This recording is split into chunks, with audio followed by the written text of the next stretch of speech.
Tragedia in un'abitazione di Murano in Calle Bressaggio, 2 anziani coniugi hanno perso la vita, sulle cause del rogo indagano i vigili del fuoco ed i carabinieri. Reagisce alla rapina bastonando il bandito e facendolo scappare, la reazione di un barista di Pianica nel suo bar di Grisignano di Zocco. Cerimonia solenne della Fanteria di Marina questa mattina in piazza San Marco, la presenza del Ministro della Difesa, il Sindaco Brugnaro, un omaggio agli uomini del mare. Il commercio a Mestre ha bisogno di essere rilanciato, per questo il consigliere comunale PD Rosteguin ha presentato un emendamento. Villa Salus ad un passo dall'acquisto dell'ospedale San Camillo degli Alberoni al Lido, un affare da 20 milioni di euro.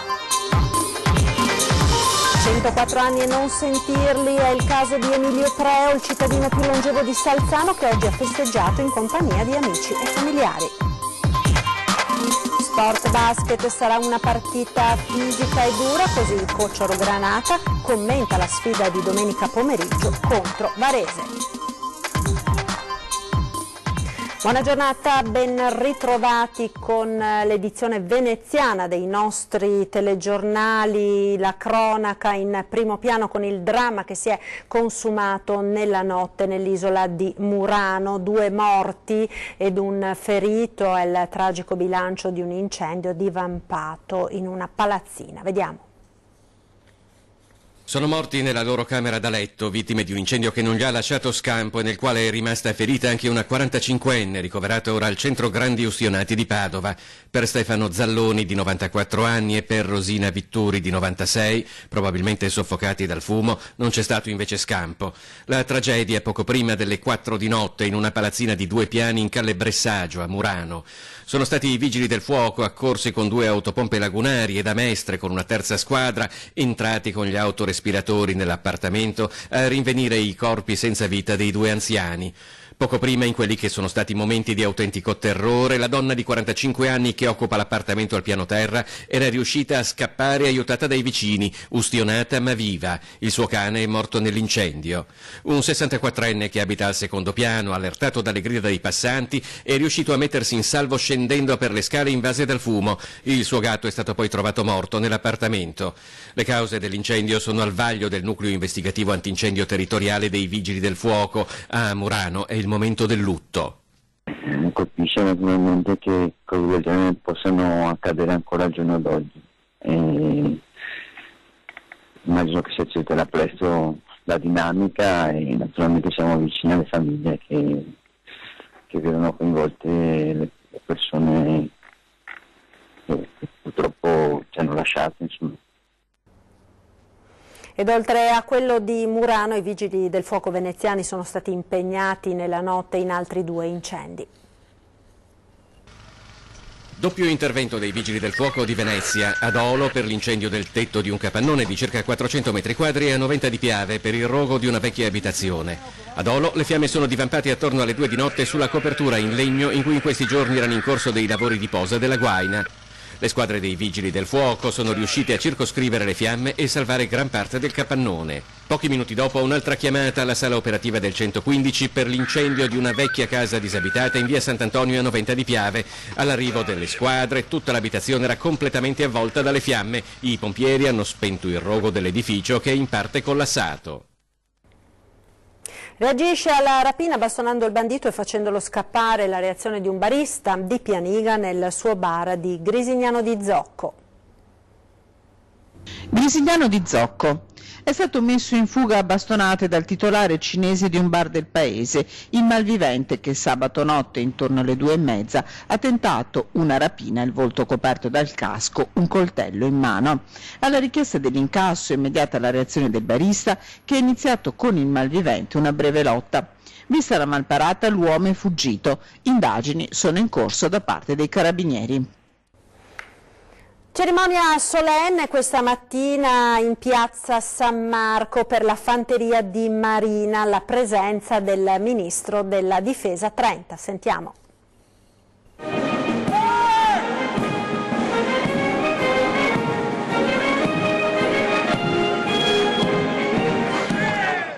manifestazione solenne in piazza San Marco per il 100° anniversario del conferimento del nome San Marco e della concessione dello stemma del leone alato alla fanteria di Marina, alla presenza del ministro della difesa, il capo di Stato Maggiore della Marina e numerose autorità civili e militari.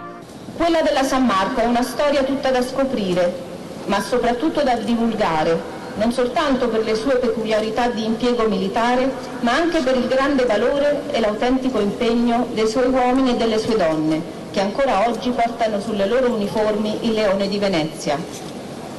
Una storia che oggi rievochiamo perché ci ricorda quei nostri marinai che nella Prima Guerra Mondiale, all'indomani della sconfitta di Caporetto, in un modo di legittimo orgoglio chiesero di combattere a terra, lungo la linea del Piave, contro il nemico austro-ungarico. Al termine del conflitto, Venezia, riconoscente ai fucilieri per l'eroica difesa, donò al reparto di Marina il nome del proprio santo protettore durante una cerimonia in piazza. Sono passati 100 anni, ma il ricordo di quel giorno è ancora vivo nell'orgoglio dei tantissimi veneziani che oggi sono venuti qui a prendere parte alla cerimonia in piazza San Marco. Palma, Pantera! L'ho preparato. Da nave San Marco a piazza San Marco, dalla brigata marina San Marco a piazza San Marco, quindi un collegamento stretto per poter effettuare attività anfibie, garantire la sicurezza marittima, garantire le capacità di boarding, garantire la protezione degli interessi nazionali, garantire la protezione della pesca, garantire la protezione delle nostre infrastrutture critiche. Essere presenti anche in caso di pubbliche calamità, quindi un ruolo a 360 gradi, dobbiamo ringraziare i nostri fanti di Marina che con il loro senso di appartenenza, spirito di servizio e abnegazione consentono di conseguire questo. La difesa e la giustizia, due valori fondamentali, ha detto il sindaco Brugnaro, ricordando l'inaugurazione della piazzetta di quartiere Pertini a Mestre. Perché poi per riuscire a contrastare il crimine, la delinquenza, ma anche per fare sicurezza, in questo caso in mare, ci vogliono attrezzature sempre più all'avanguardia, perché quando qualcuno parla di taglio alle spese militari non sa cosa sta dicendo. Dobbiamo fare del nostro esercito, delle nostre forze armate, ma anche delle nostre forze dell'ordine, proprio un esempio di efficienza dello Stato. E così torniamo a essere quella grande patria, quella grande civiltà che ci contrastisce da migliaia di anni, perché sono venuti che andiamo a vedere le mostre, l'arte, la storia, se poi non abbiamo capito nulla. Dobbiamo continuare ad ammodernarci. E tante le persone che hanno preso parte questa mattina alla cerimonia, fiere ed orgogliose della storia di Venezia.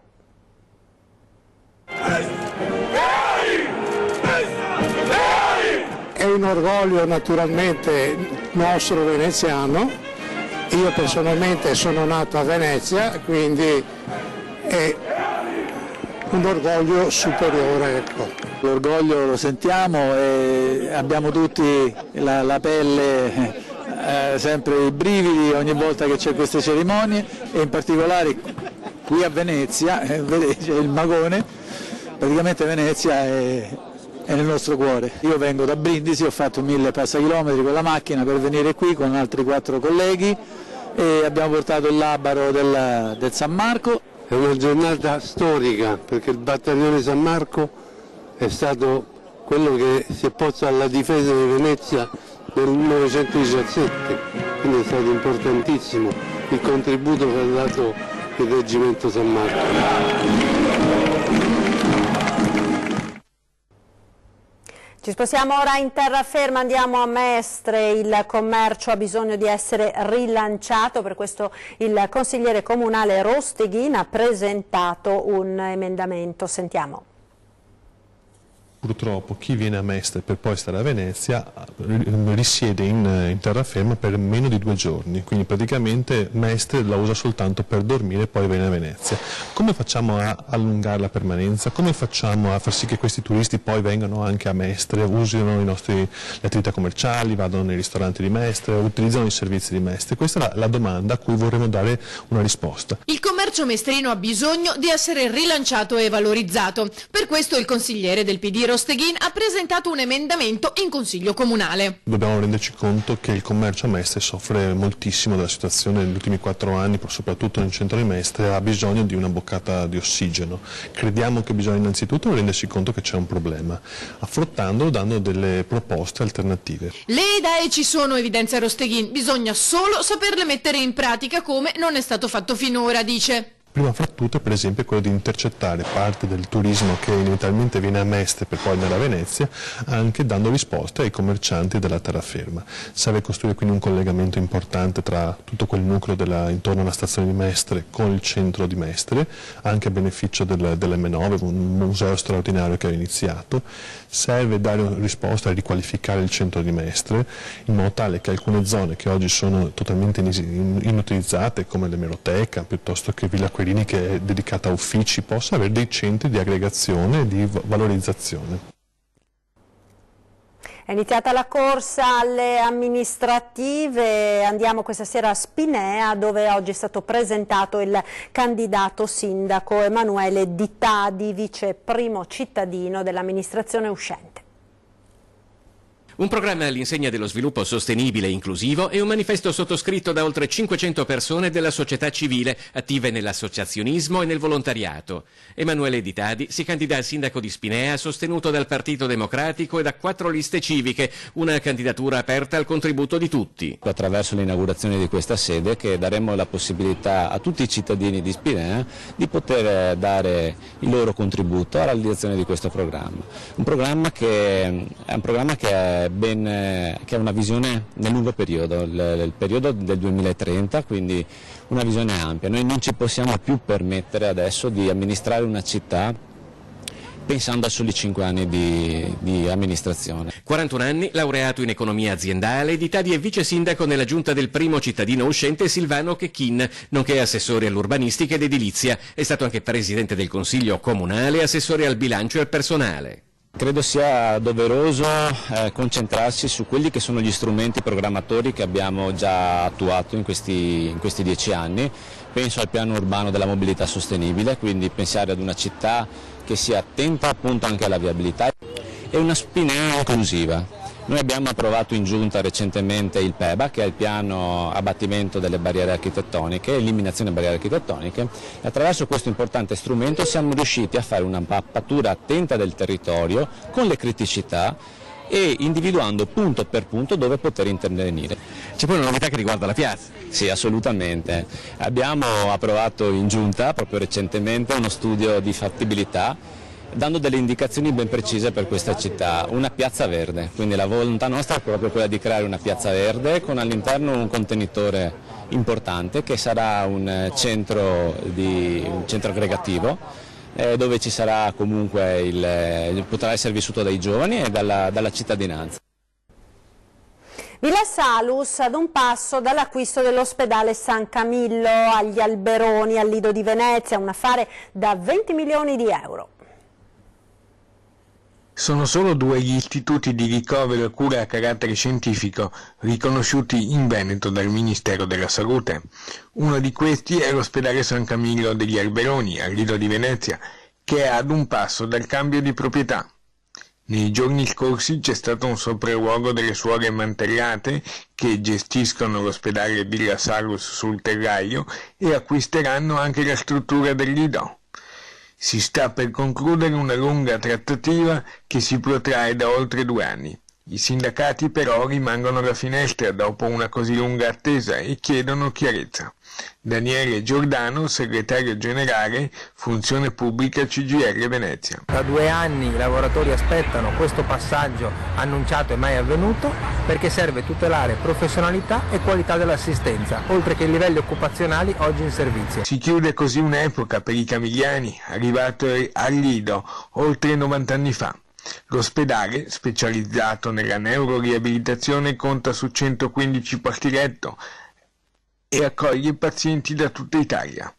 L'istituto, oltre all'ospedale, è composto anche da un centro di ricerca e da una casa di riposo e complessivamente dà lavoro a circa 400 dipendenti. Ancora Giordano.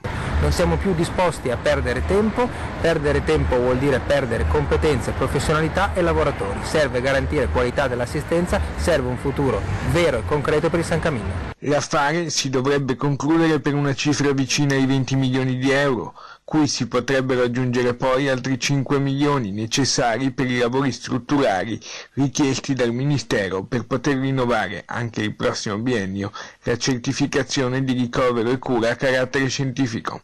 La visita della commissione ministeriale è attesa per quest'estate. Pubblicità, ora ci rivediamo tra pochissimo.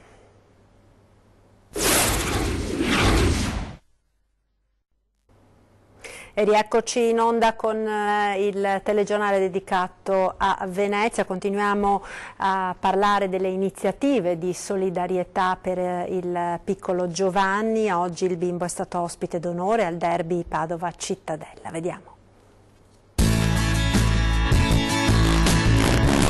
Che giornata per il nostro piccolo guerriero. Joe è stato ospite d'onore della partita Padova-Cittadella. Lo vediamo indossare la maglietta dei biancoscudati e ancora in braccio al capitano dei Granata Manuel Iori. Il piccoletto è decisamente soddisfatto vista la sua grande passione per il calcio. E ormai sta giungendo al termine la corsa di solidarietà per raggiungere quota 400.000 euro. A oggi la cifra è salita a 333.000, cui lo ricordiamo dobbiamo aggiungere i 50.000 stanziati dalla Regione Veneto, che come voi telespettatori ha preso a cuore questo bimbo di 2 anni e poco più perché possa essere sottoposto all'intervento in Florida che gli permetterà di correre e giocare. L'unica alternativa, lo ricordiamo ancora una volta, sarebbe l'amputazione. Dicevamo della gara di bontà di tutti voi, uno degli ultimi episodi, una nonna di Cassola è andata a trovare la famiglia di Piazzola e ha donato al nostro cucciolo una biciclettina, pensando anche alla sua inseparabile sorellina Miriam, cui ha regalato una bambola. Una di quelle cose che allargano il cuore. Sono queste le piccole, grandi storie che ogni giorno ci fate vivere voi telespettatori. Andiamo ora a Salzano per festeggiare il compleanno del cittadino più longevo del comune. Tanti auguri Emilio, vuol dire qua e trovarci qua ancora per tanti anni per festeggiare tutti insieme, vero? Alleluia cari, alleluia. 104 anni e non sentirli, e non è retorica né esagerazione nel caso di Emilio Preo, cittadino più longevo di Salzano, che ha festeggiato il compleanno assieme ad amici e parenti e a sindaco Luciano Betteto al centro anziani del paese. La sua è una vita ancora attivissima. Lei gira ancora, guida una specie di motorino? Sì, vero, sì, scooter, se vuoi venire in paese, toma il pane, andare, oppure venire qua a fare una partita di carte. Ma poche volte perché ho da fare in casa e i mestieri da fare. La vita di Emilio è stata quasi tutta consacrata al lavoro. Del 24 è morto papà, 9 anni, del 27 è morto con mamma e su sta qua nonna.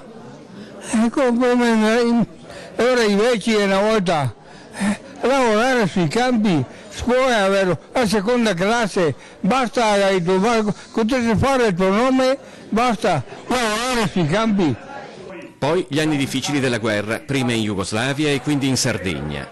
C'era una famiglia che è un fiore che via qua in Jugoslavia lo aveva. E ora sta famiglia mi dava il chenin per la malaria. Emilio ha 3 figli e 2 nipoti. Le sue gioie più belle sono quelle legate alla famiglia. Ricordo più bello, non so neanche mi guardo che sia il più bello che ho però avanti. E certo quando che mi vuoi sposare? Certo quello cosa? Via Vergine.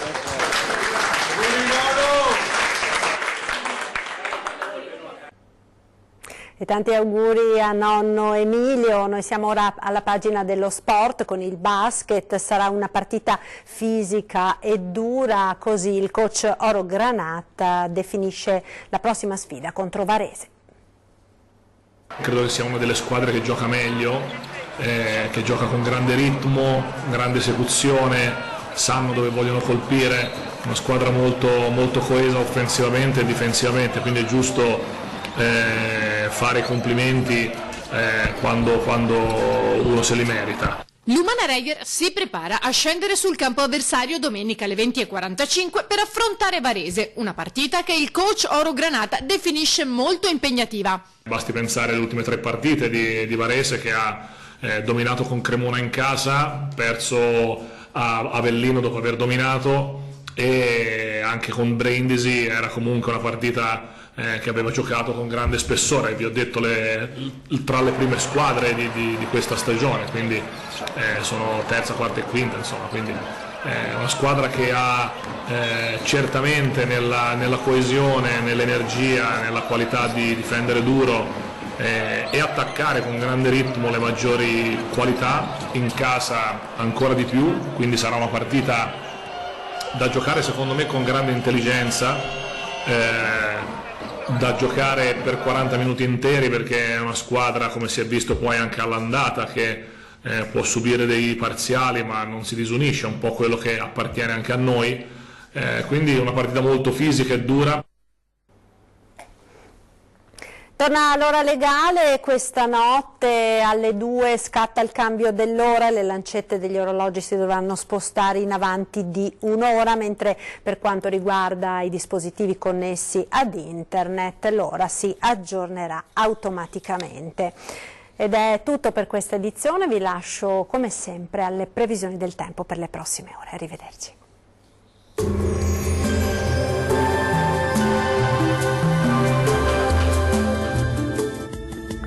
Ben ritrovati al meteo. Il mese di marzo si conclude ancora con il bel tempo. La giornata di domenica 31 sarà caratterizzata dal sole. Vediamo il dettaglio. Sul Veneto sarà soleggiato su tutti i settori, con cielo al massimo poco nuvoloso. La presenza dell'alta pressione garantirà l'assenza di precipitazioni. Temperature minime tra 2 e 7 gradi, massime piuttosto calde, comprese tra 17 e 23 gradi. Poche novità sul Friuli Venezia Giulia, con ampio soleggiamento e con un cielo che si presenterà sereno e limpido su tutte le province. Temperature minime tra 5 e 11 gradi, massime piuttosto gradevoli, quasi calde, comprese tra 18 e 23 gradi. Condizioni di bel tempo anche sul Trentino Alto Adige, con ampio soleggiamento e con cielo al massimo poco nuvoloso un po' su tutti i settori. Temperature minime intorno ai 3 gradi, massime in lieve aumento sui 23 gradi circa. Dal meteo di Antenna 3 per ora è tutto, vi do appuntamento al prossimo aggiornamento. Arrivederci.